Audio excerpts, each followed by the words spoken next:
Hello and welcome to this episode of Meet the Goddess. And today with me there's Liah Berlioux, which is the creator of Soulful Mama Coach. And I am so happy to have you here, and I'm really happy to have this time with you. And I actually want to say it out loud. Of course, Liah is a wonderful mama, and today being a rainy day, her wonderful daughter could all of a sudden just come into the room and start chatting to us. And that is welcome, because I'm a mama too, and I have two wonderful princesses that could spontaneously jump into the room. So we just welcome all the madness that being a mama brings to life. Yes, love that. Beautiful disclaimer. Little creatures could come at any moment from the ceiling. Yes, from so yeah, like that is what it is. It's a day of our life, and as life goes, life happens. Sometimes we have really good days, and sometimes we have days that are just not going quite as planned. So this is one of those days. This is one of those days. So I think for this mama, exactly with that. Yeah. So I want to be like very vulnerable with the people watching and hearing this right now. This was really one of those mornings where I thought I should just cancel this. We should just reschedule this podcast episode, because it was a really rough night. My daughter Luna, who's 3 now, has been having some issues with sleep, so she's been waking up a few times. This was one of those nights where she woke up many times and did not go back to sleep very easily.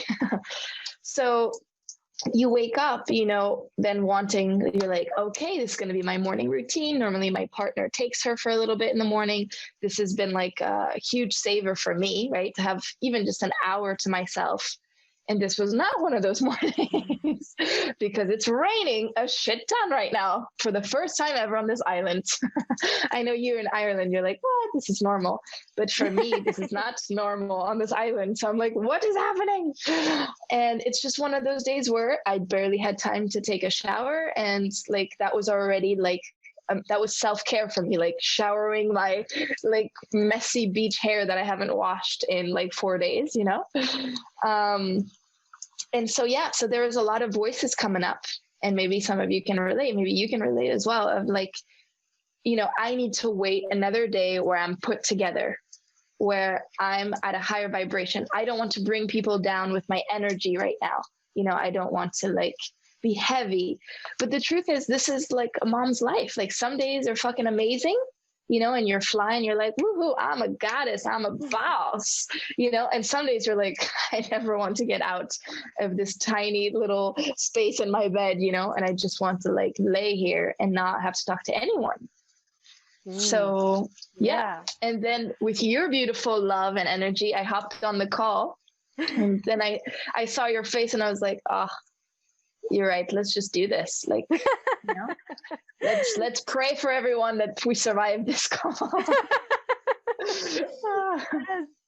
But it is important, because like when I named this podcast Meet the Goddess, of course the first image that comes is, I don't know, Aphrodite, or like just laying on the beach with beautiful and with sacred stones everywhere and tarot cards.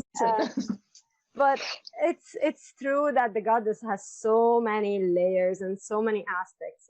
My teacher, when I did my dragon school, mystery school training, she showed us a diamond shaped crystal, and she was like, the goddess is like this diamond. You can't see all the facets all at once, and there's so many of them. And we are also the grumpy one. We're also the the wet hair just out of the shower goddess, because that's just how it is today.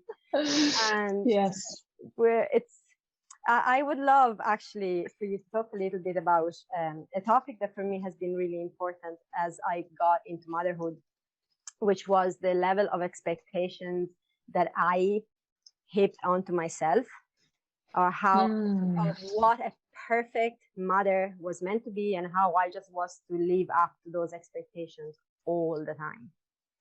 Yes. And I know you have lovely insights on that. Yes. So do you want to know like how it's come up in my life, or what I've done to kind of what I do to overcome it every day? Yeah, your personal experience is really the most important one, really. Yeah. And this may be a very emotional episode. I have no idea what's going to come out of me, but I think what comes up is like when you said that, suddenly it just reminded me of, for me, the start of that, the expectations of what a mother should be, was my birth. And I had a very traumatic birth. I had shared that with you before. And I think already there it can start for a woman, right? It's like if you didn't have the birth that you thought you would have, even like 10% of what, I had like the polar opposite of anything I had expected. It was like getting hit by a truck. So instantly there. And then my breastfeeding journey was very challenging. So there was already all of this shame of, I'm already sucking at it. I suck at this mom gig thing. Like it's just not working. So already that was a huge thing to overcome. My first year as a mother was very dark with health issues. So it was like, I was a super energetic person before, like always dancing, always out and about, socializing. And then suddenly in that first year, I didn't recognize at all who I was. So that already was very hard. And like you said, it's like expectations you put on yourself, because no one was really judging me or being tough on me. It was like I was my worst critic. And so, yeah, in those moments, I was just going like, I'm not good enough, like I'm not doing this right. And then you see all the mothers, and maybe actually this is really healing for me to show up on this call the way that I'm looking right now and that I'm feeling, because I think so many moms show up only when they're feeling good or when they're looking good, and then it prevails or continues on this narrative that we have that, well, see that mom, she's got it together. But actually every single time, this is why I love working with moms. Every time I've had friendships with mothers, clients as mothers, you like see the facade of like, yeah, when they post, they have all this stuff going on that's going great, they're doing well.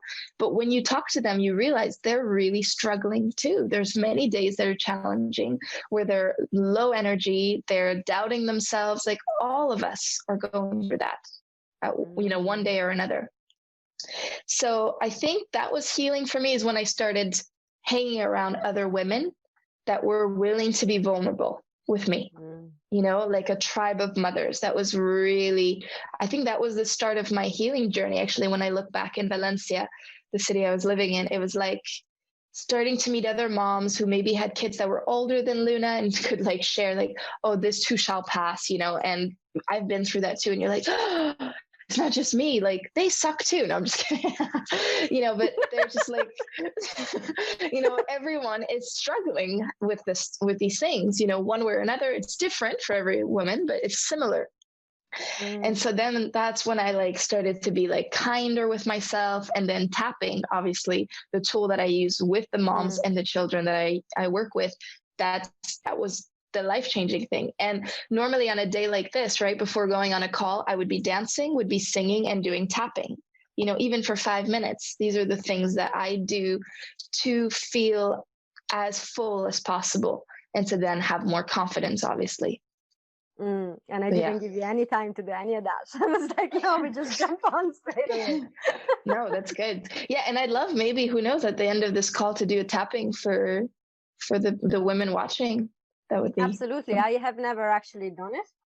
I have seen I will de-virginize you. I've seen one of your videos when you were demonstrating how it works, and it seems really amazing. But I haven't actually fully experienced it, so yes, that awesome. would be lovely. Yes. Okay. Yeah.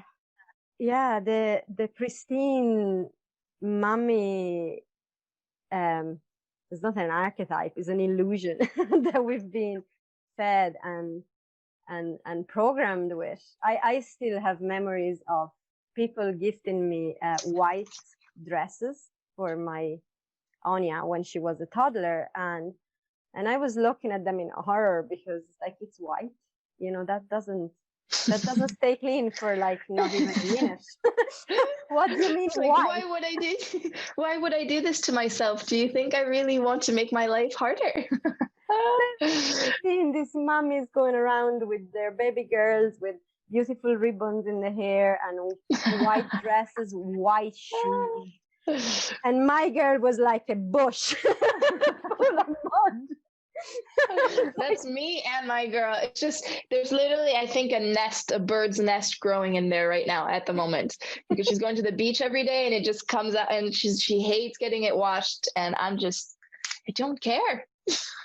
Don't care anymore about like washing it all the time. And it's about relaxing into it. That has been a journey for me. Something that has come up recently, actually, that I really want to know, how do you relate? Maybe personally, or maybe you've experienced it with clients that you've worked with.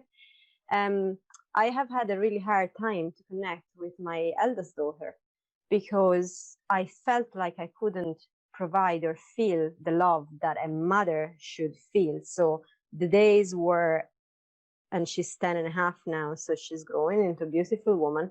The days where she really gets on my nerve, I couldn't connect with the feeling of love. And that was actually making me feel really, really bad about myself, because I mean, everywhere you're told that the love of a mother is unconditional, it's the perfect love, it's beaming out consistently and all the time. And it's like, so what's the deal? I thought I was really, there was something really badly faulty with me. I got over it, and I actually don't think there is, but I would love to know if you can relate or if you come across that. Yeah. I can 100% relate with that, especially because in that first year, I actually did manage. It's actually quite unreal to me looking back that I managed to connect so well with Luna, considering that my thyroid issues were so detrimental that like I needed to sleep 16 hours. So like looking back, I'm actually so proud of myself for how much I was able to connect. But still, like with the traumatic birth, for example, I wasn't even able to hold her, do you know? So her dad was the first one to hold her, which was beautiful to see. But the amount of like crying, like, I don't want to call it ugly crying, but if you can like imagine it, it was just like very primal, like tears of just like, I can't hold my baby. And so then, yes, I think that there came a point where through that first year, I was not feeling like I was able to give her the love that I imagined I would be able to give her. And so, yeah, there was a lot of shame and guilt about that. And still to this day, yeah, there's, I think those moments when you're saying like, she was like triggering you, basically, from what I understand. Like, yes. Yeah, those triggering moments, I think what I have to remind myself is like, it's not that my love is put on hold for her, because our love is like eternal for our kids, but it's more that I'm being triggered in that moment. And so what's actually being dominant is not the mother. Ooh, this is actually really cool that I'm realizing this now. It's not the mother, but it's actually the inner child, the wounded child. Yes. That is actually talking to your child. So So of course, then you're not able to access that in that moment, that eternal, unconditional love, because you're the child that's going, hey, where's my love that I didn't get? When I was a kid, like, give that to me. The child's going, no, that's not how it works. You're supposed to support me. And so that's where it is like such a huge responsibility and beautiful. That's really why I feel our children are our spiritual guides, like our gurus, because they just, it's like you really will get the most healing possible, I feel, in your parenting. if you decide to go on that journey, it's like very, very healing, very painful. Fuck yeah, super painful. But like, you just like, they just pinpoint, they're like, that you need to look at that and give it some love. This, I don't know, I would just scratch that all together, limiting belief, put it, and it's just like, oh my gosh, thank you so much. Like, I really want to kick you right now, but it's not you that I want to kick, it's like, it's the rage inside that's been suppressed for so long. And actually, anger has been a big thing that has been coming up since COVID, since the lockdown. I think it's a blessing in disguise because it's allowing me to access this. Anger is probably the thing, and maybe a lot of women can relate to this. Anger is the thing that I've repressed the most all my life, because I was always the people pleaser and I was the good girl. Like, oh, so look at Liah. She's so sweet and kind. She never makes a problem. You know, she goes with the flow and all that. But the truth was, like, there was a lot of anger that I was not expressing. And so now when I'm seeing her express anger, it's like healing, because I'm like, wow, that's amazing the way she's expressing it. But then it's also awakening my anger. And I'm going, oh, I want to express it too. And I found some beautiful ways actually in the last 2 weeks to like express it out without hurting her, you know, because I hate to yell at her. Like I really don't like that. I grew up with lots of yelling in my family. So it's like, I don't want that. I don't think that's a healthy way to express it. It happens, obviously, right? It happens. But I've been very curious about like how I can do it better, how I can express it better. This headphone might not want to stay in my ears. Do you? Where these Bluetooth headphones just have never fit my. Yeah, I actually can't. I can't put anything. I usually go with the old style ones. Yes. And then you just, it's so great. They weren't being picked up by my laptop today, so I had to put them down. Otherwise, you wouldn't have been able to hear me properly. So. Perfect. Okay, so moving on. So one of the things, I don't know if you've tried this with your girls, but it's screaming in a pillow. No, I haven't. Mark has done that a few times. Good job, Mark. So yeah, I just like I feel I've seen myself get angry with Luna, and it's fucking terrifying. Like I'm scared myself. I'm like, whoa, where did that come from? And you know, she's terrified, and then all the guilt comes. You're like, oh my God, I've traumatized my child. It's over. It's done. My parenting is shit. You know, all this stuff comes up. Yes. But so then I was like, okay, got to find another way, because I also want her to see me expressing all of my emotions. And so screaming in a pillow has been huge. We've been listening to rock and roll music lately, where we just like blast it and just like move our bodies. And like, we also like growl at each other like animals. And it's been super fun. And it transitions from like anger into like joy, because actually that is what happens. And my partner Fergus has taught me so much about that like, you know, when you fully express that emotion, you actually have joy and lightness on the other sides. So yeah, that's been huge. I went on a tantrum there, but no, that's really helpful. It's actually super helpful advice, because we've all been in places where I know for myself, like especially with my first one, and of course because she's older, she's had the chance to trigger way more. She's, you know, like you will find that as they grow, they get don't more trigger intelligent. You less, they trigger you more.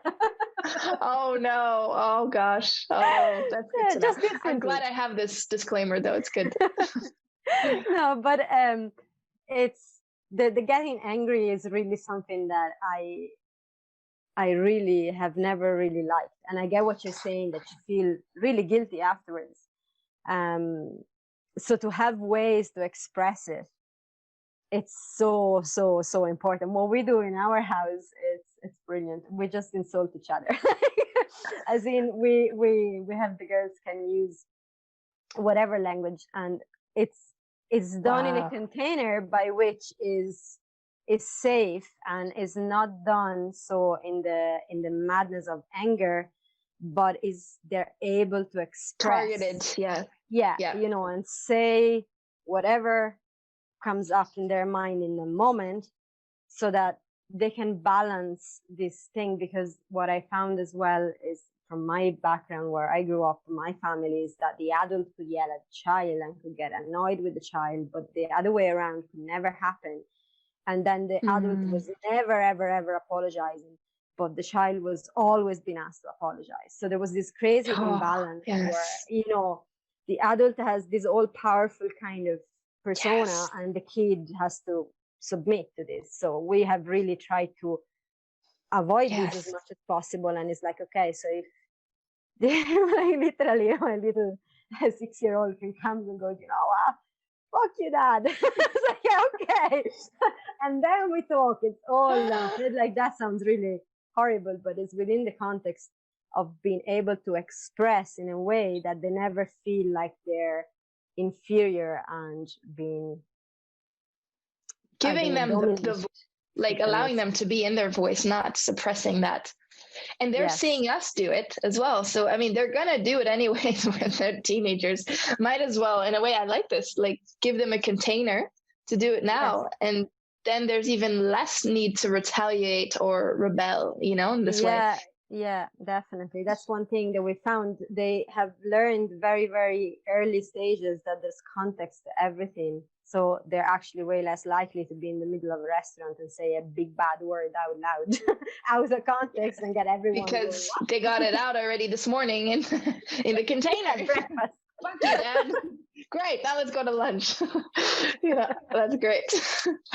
Yeah, and actually, I love what you said about apologizing this thing, because that's been a huge thing for Fergus and I. That's been very healing, that we've been doing with Luna for a while now, is when we do make a mistake, of being angry or of saying something we didn't mean to say, or of just like, or if we forget something or whatever it can be, where it's like genuinely, that you done goof, you've made a mistake, is saying like, oh yeah, I'm really sorry, that was a mistake, I apologize, I didn't mean to hurt you or whatever. And what you see is like just these magical beings that are just like so grateful to hear that. It's so healthy. You can feel in their bodies, their whole the bodies relax, and on top of that, they see that you're not this all, like you said, this almighty being, that, and it's okay to make mistakes, that when we do, all we have to do is really mean it and apologize, and say, or own it, like, yeah, I did that, and that was my bad, and yeah. And so Luna is the same, if she does something, then later on she goes like, oh mom, yeah, I'm sorry, and then we just always hug it out, and it's like this moment where we come together. It only brings us closer, which I found was really healing. And I grew up maybe, like, I don't know if you were saying you grew up like that, but I think a lot of us grew up with parents who were just like, the ego was super, like, walls are up, super strong, and it's like, don't show your weaknesses, don't show that you're weak, parents.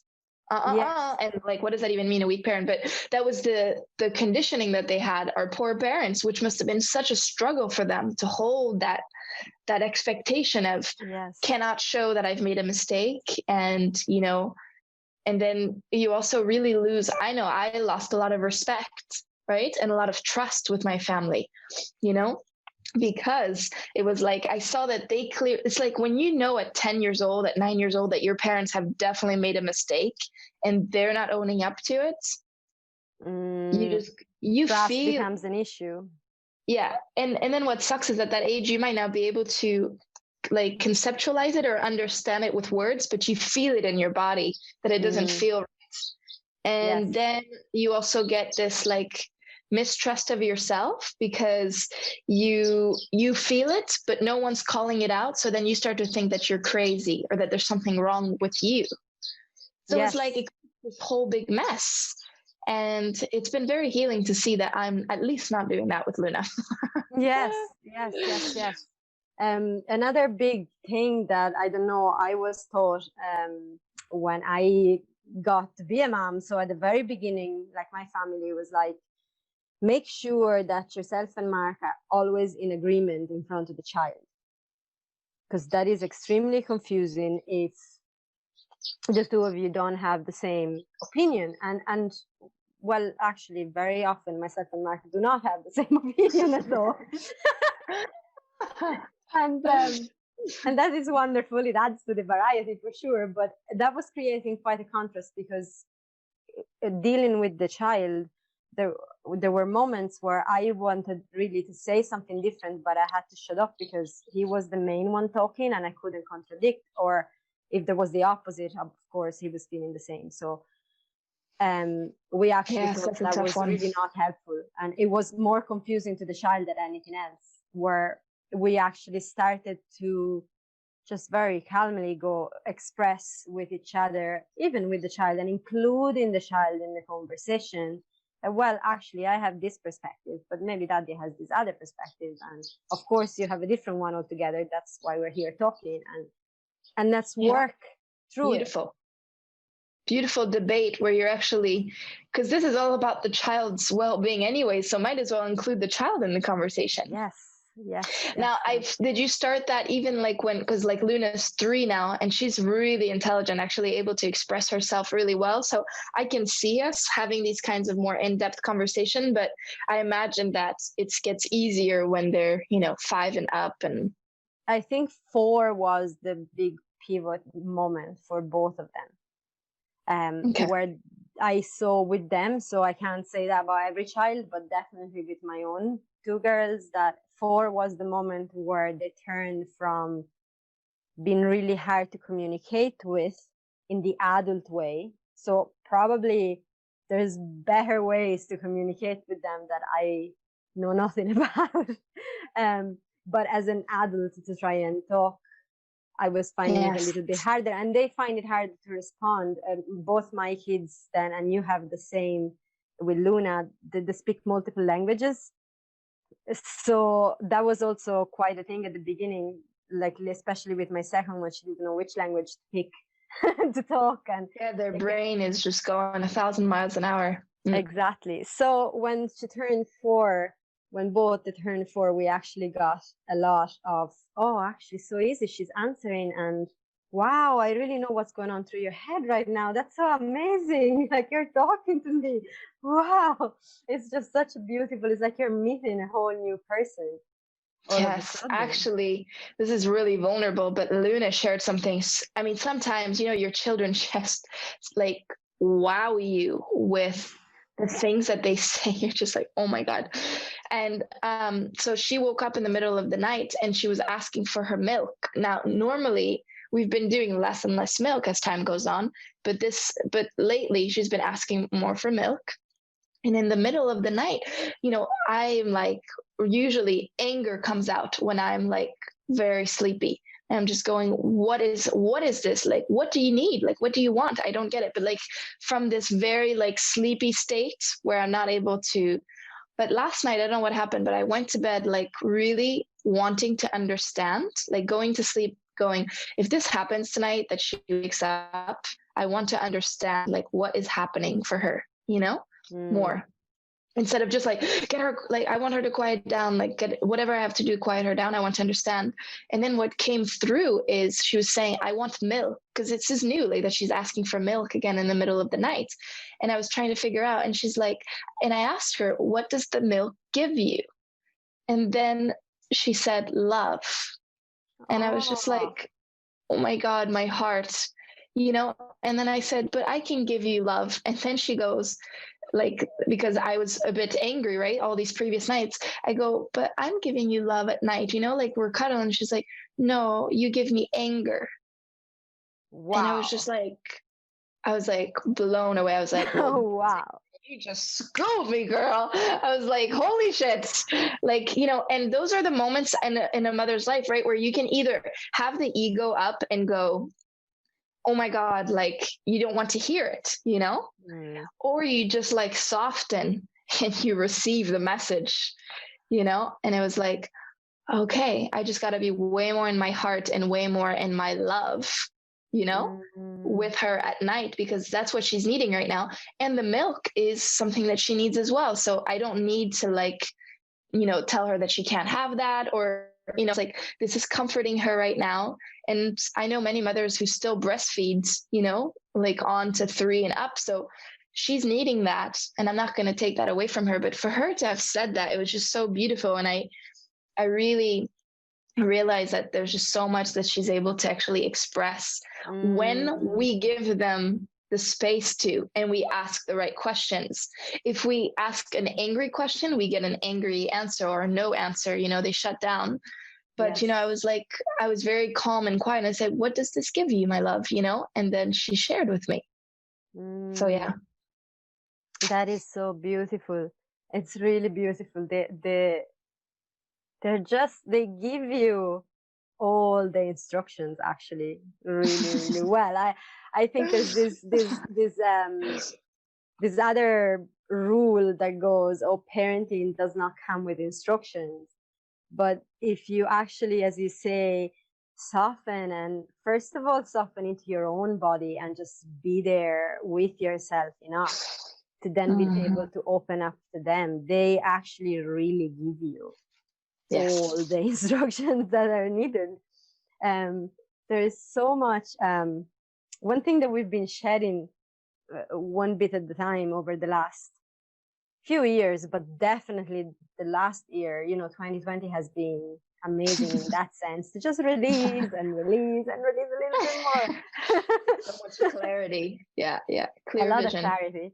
But the releasing mainly has been of all the different ideas that, there is, I give you really simple ones, but there's more subtle ones than that have come up. But, there's bedtime.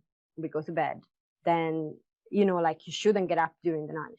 You shouldn't watch TV at a certain time. You shouldn't eat an apple before eating your eggs. Or, like there's all these restrictions.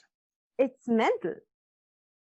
Yeah. I don't know, how are you flowing with this, or how are you feeling about this big tome of rules that we've been given as parents, that we need to be so good at making our child fit into all of these regulations? You're asking me all these amazing questions that are just so resonating. Because are you able to hear? She says, this woman, it's a beautiful woman's voice in my ear. She says, battery low. Okay, no, I can hear you. Yes. Okay, perfect. If you at some point need to take them out, take them out. Yeah, I will. Perfect. I just wanted to make sure you didn't hear the sultry battery low. It's like beautiful. No. So yeah, it's so mad. And actually that is like, for me, I feel like I'm really honing in on this. Like right now in the last 3 months, this is coming up a lot, where I'm catching myself, Fergus is catching himself, like imposing these rules, and then we go, wait, what the fuck are we doing? But it's so mad. It shows me how strong the conditioning. We're literally just repeating, or it's just coming out from this pure memory in our cells and our body. But actually, the shedding that's been happening for me in these last 3 months is, it can come up. It's like I'm about to blurt it out, or I've already started blurting it out, and then I just go, oh wait, no, it's fine, And that's been really, really interesting. And like you, I'm realizing there's so many things, like this Tom, like you said, of just so many ridiculous rules when we look at it. And it creates actually so much conflict for the parent and the child, and actually hinders the relationship, I have found. Because Luna's in the stage right now where she's wanting more independence than ever, which is beautiful. She's wanting to speak her truth more than ever. She's wanting to move her body in different ways and go there and try this and experiment. And this is the time that I think it's kind of like a make or break moment for the child. Because if I just look at my day and I'm constantly telling her, no, this, don't touch that, don't do that, which sadly is what a lot of families have to do in the city context, I found. Because I noticed myself being way more tense living in a city than now in nature. She's barefoot and naked all the time because that's just what she wants. She's touching all these things in nature. She's experimenting. She's climbing a lot more. And I'm not, obsessing of wash your hands. Don't touch that. It's dangerous. Don't put that in your mouth. It's shut up, mom. I want to tell that to myself. Shut up. Jesus. It's just so annoying. And it's annoying for the parent to have to be in this role. And it's annoying for the child. So of course they retaliate because they're so tired of it. They're so tired of hearing that. So that's been a huge gift of living on this island now, is just already changing my environment. I'm just yeah, go ahead, grab some poop over there. And I'm just kidding. But, you know, just like grab the mud, like, yeah, touch these dogs that they're from the island, you know, the island cats, like do whatever, you know, like with that experiment. And that's been super healing. But yeah, for the parents who are living in the cities, you still also can loosen, of course, but you just have to be hyper aware of like, is it really going to kill your child? Or are you just, are you uncomfortable with it? I had a great conversation with a mom actually, who's amazing. I love her parenting and all that, the way she sees it. And she was saying, like, it's so important to ask yourself, is it really life and death this moment? Or are you really uncomfortable by it? Is it triggering you? Because that's where you have to be really honest, because a lot of the times we put that on the child and say, no, you need to do that, or this is good for you. But actually, it's like, no, this is good for my comfort level. Yes. You know, this makes me Yes. comfortable. There's on that note, what comes to mind, like as a child, I really loved playing, pretend to be like a cat or a dog. So you walk on all four everywhere. And I remember my grandmother used to put tights on me. It's like tights and skirts. You know, I was like 6 or 7 going out playing in a playground or something. So of course I was coming home with holes on the knees of every tights or of every trousers that I was putting on. And that was causing a lot of stress. Of course, I was being told off, and my grandmother was getting upset and all of that. So just get me new clothes. Yeah. Just get me better clothes or no clothes. But you know, clothes, I got that. Just save yourself the money, Grandma. It's okay. Like, I can just. But I found myself in a similar position with my kids. Trousers were coming back with holes in the knees. And at the beginning, there was this stress of, but you need to look a certain way when we go out. And so I need to wash this stuff, and then I need to iron this stuff. And so the more you're messing it, the more I need to wash, and the more. So it seemed to me that like giving freedom to the kid was actually causing me more work. And I was nearly putting on the child this responsibility of, you're making my life harder. You know, you give mommy more chores if you don't behave in a certain way. Yes. And then I realized that who says you need to iron? Who says you need to? I know there's always this voice, right, of they, but who's they? Who are they? Are they just creeping around your house, you know, behind like trees and walls? Like, hi, I am the day, you know. It's like, it's just so, yeah, yes. it's really interesting. I remember, like, voices are so loud. Yeah, my family, like my grandmother, I've been reared by my grandmother, so I have more memories of her doing households than of my mom, because we were just living in different houses. But my grandmother ironing underwear, and you know, like ironing everything. I think own Mark's iron. shirts are about the only thing that sometimes gets ironed in this house, and he doesn't. So yeah. But it's like, it actually makes mommy's life so much easier the more we allow the children to rely on their own inner guidance and on their own inner wisdom. As you say, unless it's life and death. I mean, we're here to sort of tell them, yes, of course, if you jump out the window, that is actually life and death. Like, that is actually dangerous. Yes. But at that point, the child can really get it. Yeah.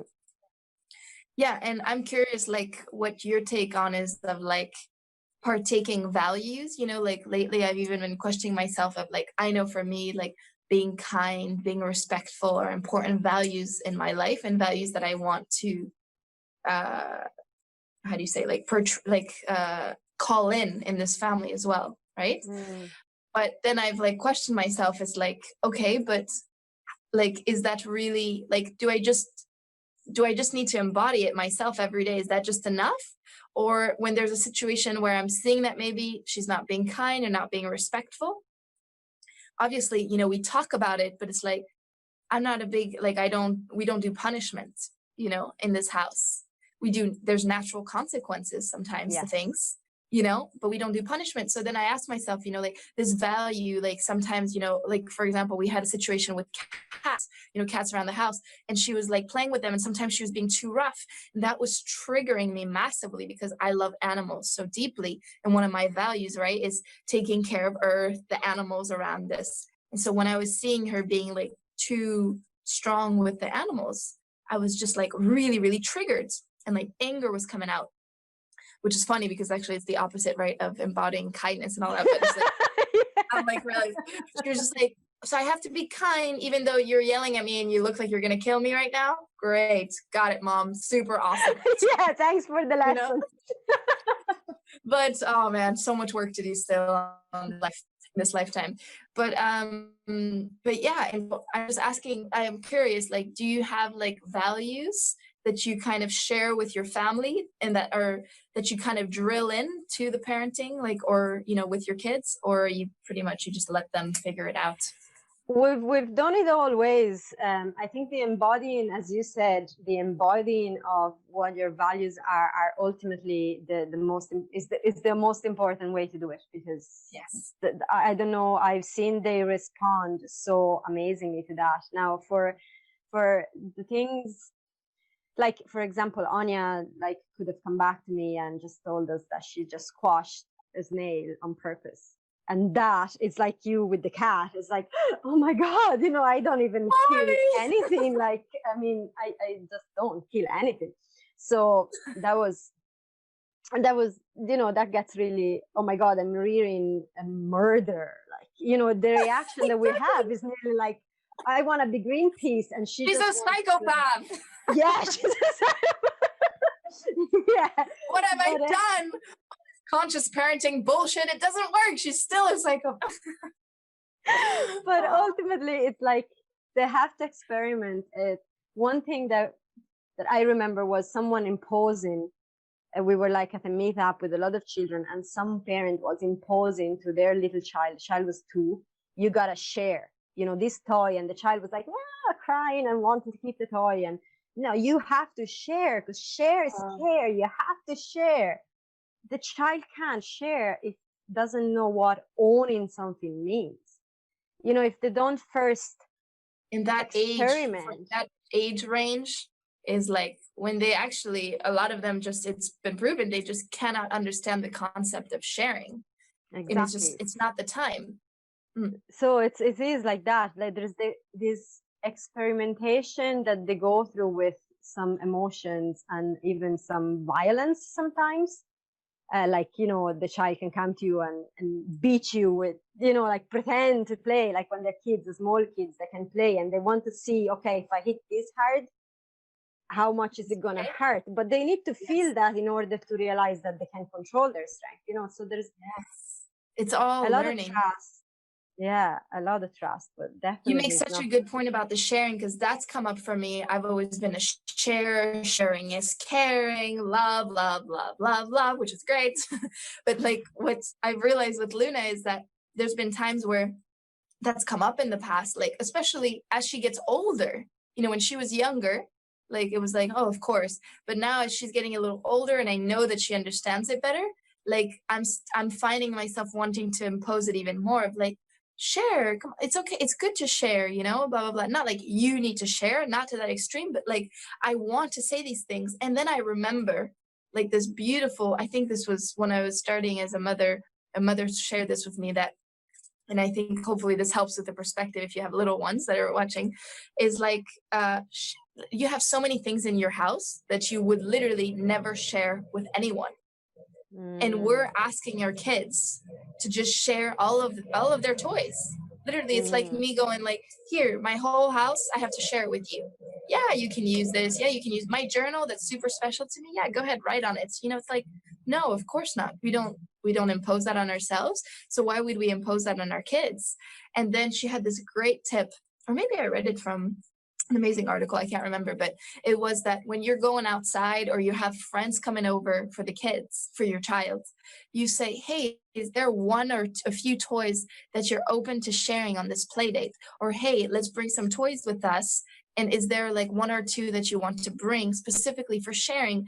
And that way they're really deciding which toy they're open to sharing, if any, you know, and it creates this dialogue. And that's worked like wonders with Luna. Not that we usually don't even bring toys anyways out and about, because I've just found that kids just find toys in nature. It's amazing. Like, why bring toys? And it creates a lot of arguments for nothing a lot of the times. But if that is the case and you're in the situation where you are bringing toys, asking that question can create a lot of peace, and also allows them to realize that it's their toys and they get to decide, like, I'm willing to share this. Yes, that's so amazing, because I mean, in our work, and I'm sure you find the same, I mean, we're constantly helping women to finding their boundaries again. We work with women, but I'm sure if you're working with everyone, with men as well, is the same. But this whole boundaries thing, and then you're telling your child, you know, first of all, you're telling them no, no, no. So don't follow your intuition and your inner wisdom. No, no, no, no, no. And then just share whatever. And then when we get into our 30s, we're all about just tuning into your inner wisdom and set boundaries. So it's very interesting how we just work in a way to just take it out, and then we just try to realize it afterwards. We were born trusting the intuition, and we were born already knowing setting all boundaries. Of these amazing things. Mm-hmm. Yeah. Such a great conversation. This is amazing, and you're looking wonderful. Thank you. It's like been. I feel light now.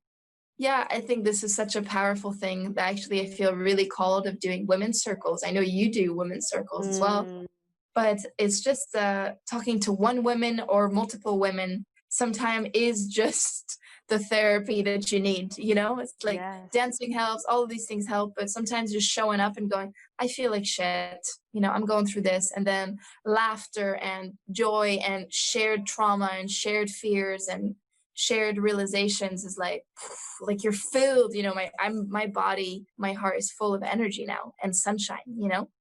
So thank you. Thank you for showing up vulnerable, brave, and powerful like you are.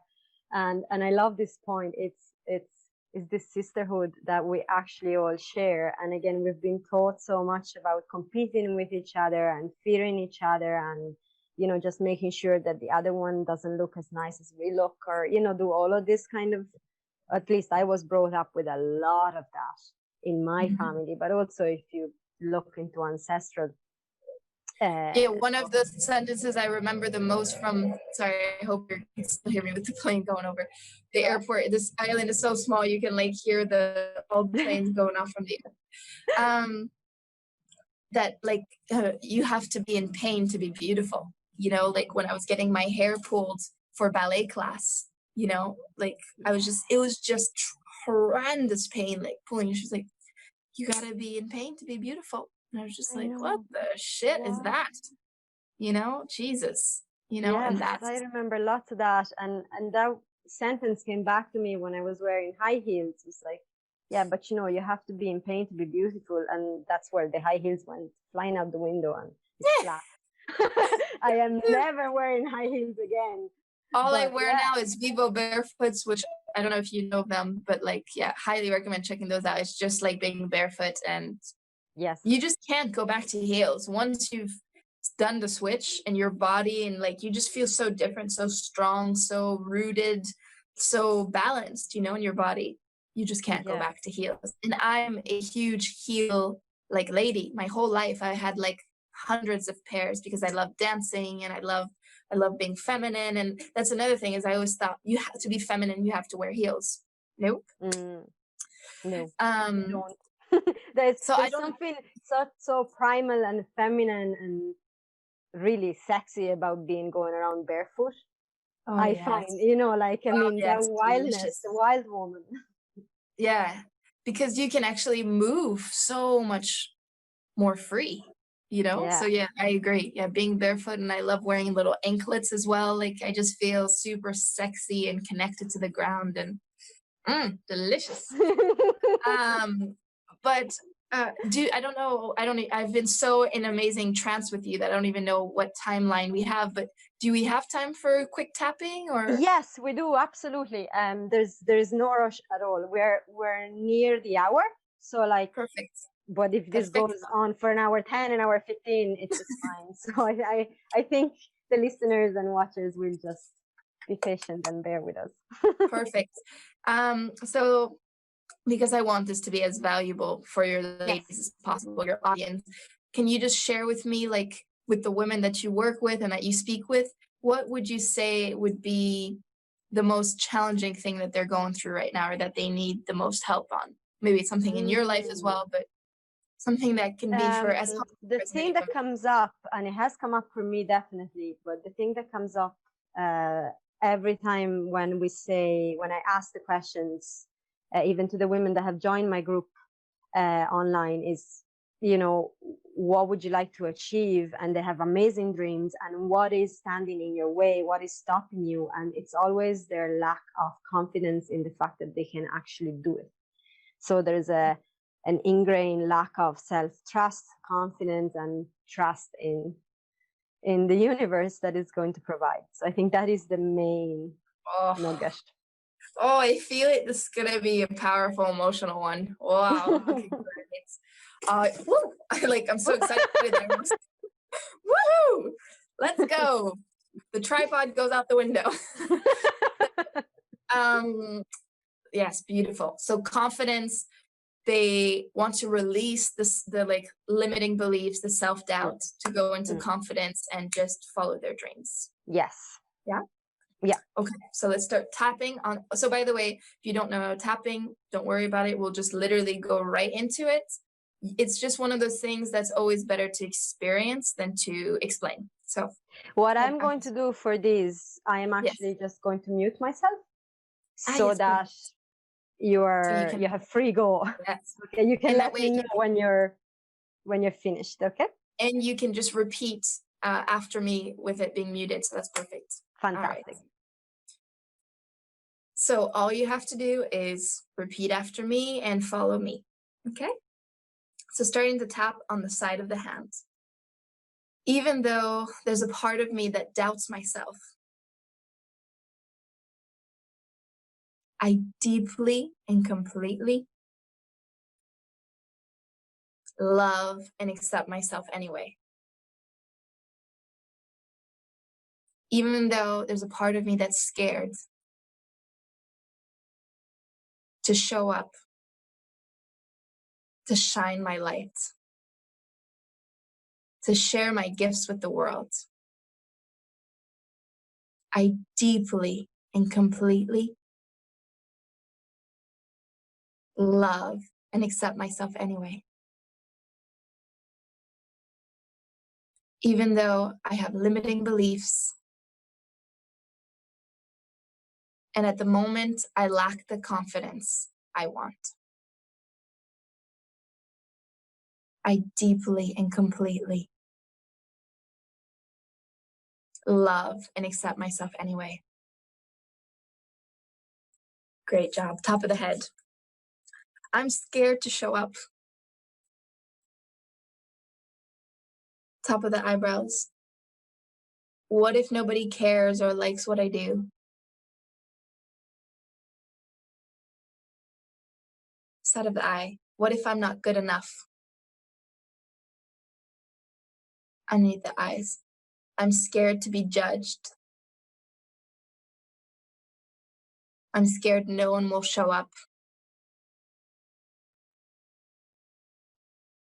Underneath the nose. But deep down, I know that these are my dreams. Underneath the mouth. And it doesn't feel good to keep them inside.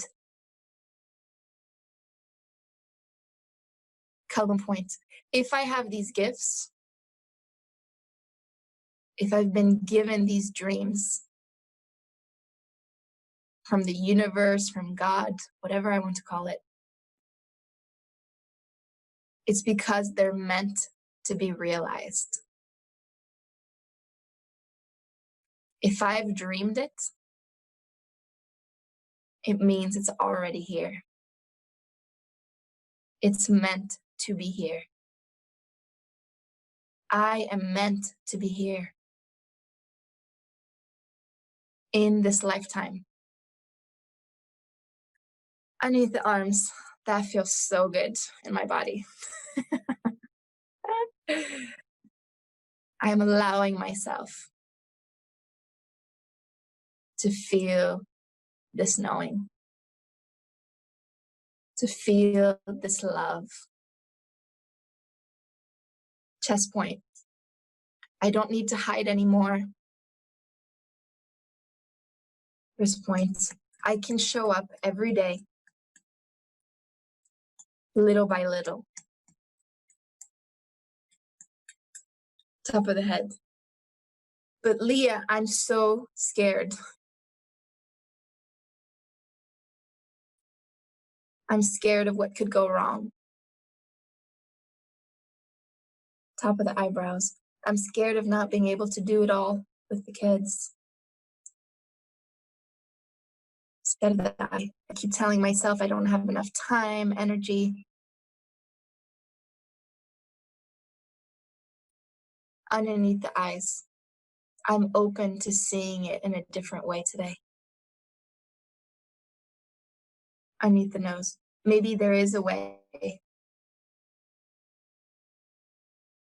for me to confidently go after my dreams while still being a mother. Underneath the mouth, maybe there's a way. Actually, I know there's a way. Collarbone point. I'm ready to feel more and more confident each and every day.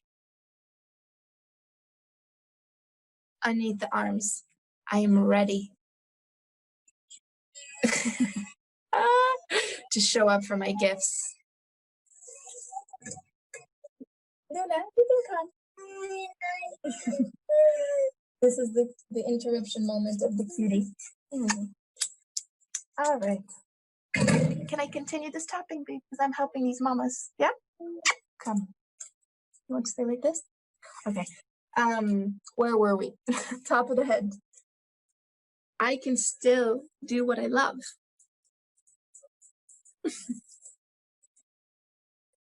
Even with my kids around. Sitting on my lap. Top of the eyebrows. You want to do it with me? Okay. Top of the eyebrows. I can do this. Side of the eye. I am growing confident more and more each and every day. Underneath the eyes, I am love and I am light. Okay. 1 second, babe. We're almost done. You're doing great. I am love and I am light. Underneath the nose, I am full of energy. All I have to do underneath the mouth is show up and spread love and spread my gifts. That's all I need to do every day. Collarbone point. I am ready to embody this more and more each and every day. I'm ready to have an amazing week. And that feels great in my body. All right, now go ahead and close your eyes. Put your hand on your heart. Take a nice breath in. Breath out. With your eyes closed, just tune into how your body's feeling right now. Even with the little interruptions, the cute little interruptions. How is your body feeling right now? Are you feeling lighter? Are you feeling tingly sensations? Are you feeling a little bit more confident than before? A little bit more in your heart? When you're ready, you can open your eyes. Hi, Luna. How are you feeling? This is Matilda, you remember? Hello. Food.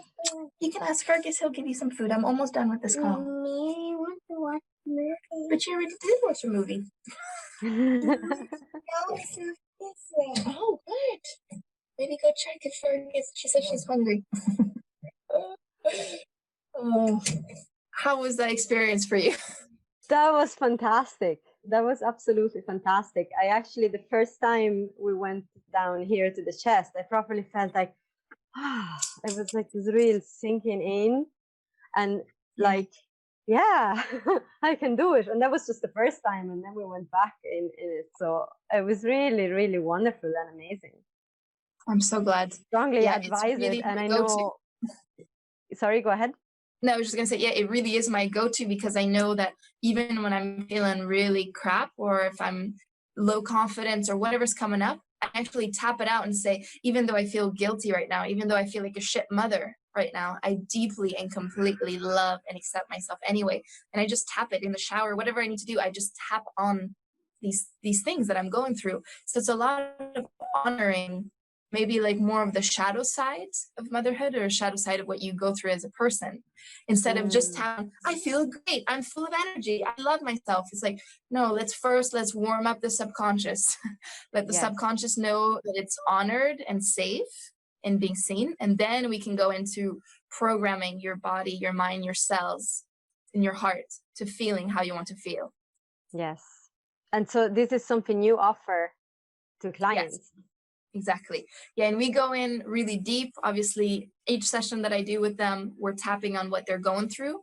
Then I always do a tapping video for them after each session that they can do for a week or two every morning. It's like ranges from 5 to 10 minutes long. And it's so specific to them and what they're going through.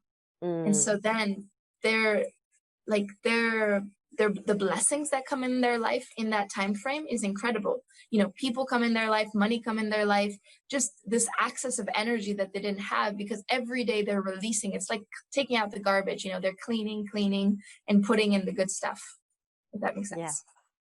Yes, it makes a lot of sense. Make space for the new, and that is wonderful. I strongly advise that, because if just one little session, like a few minutes like this, and there's such a feeling that the daily repetitiveness.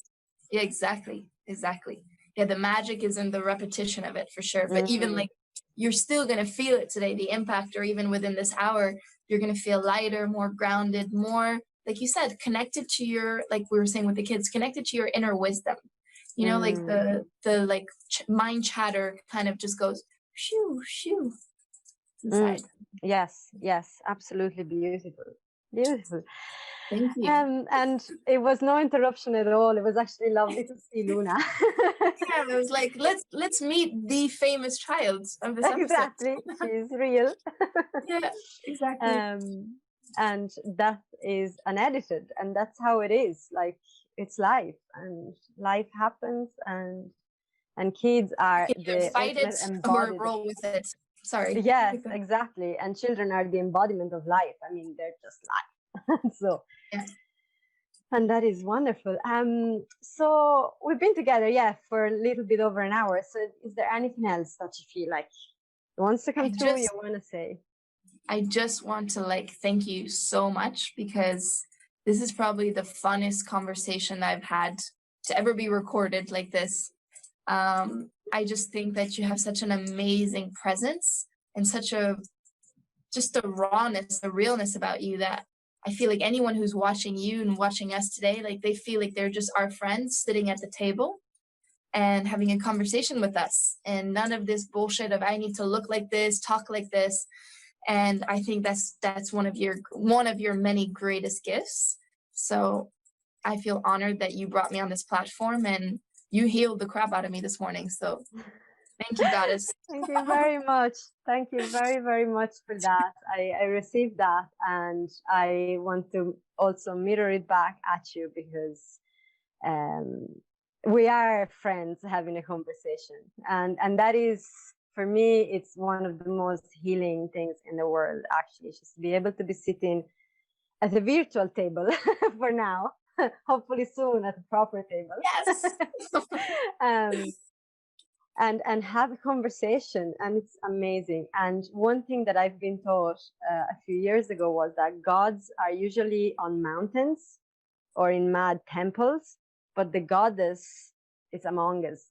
She mixes, she's within, and everything, you know, she's in everything around us, and that's how the goddess is just everywhere. We are like, and not just women actually, because the goddess, the feminine, is in every man as well. We're all children of this planet, and we all embody it, and it's in our unedited, just how we are state. And so thank you very much for being with us. Delicious. It was amazing. And of course, in the description, you're going to have the details to be able to contact Liah if you have liked this session, if you want to know more about her, tap in, about her beautiful coaching, and to follow her up on Facebook or Instagram, or message me about anything. Yes. Absolutely. Thank you so much. See you very soon. Hopefully in life. Bye. Bye. Thanks for watching this video. If you enjoyed, feel free to give it a thumbs up and subscribe to our channel for more. Join our growing international sisterhood at Free to Be a Goddess on Facebook.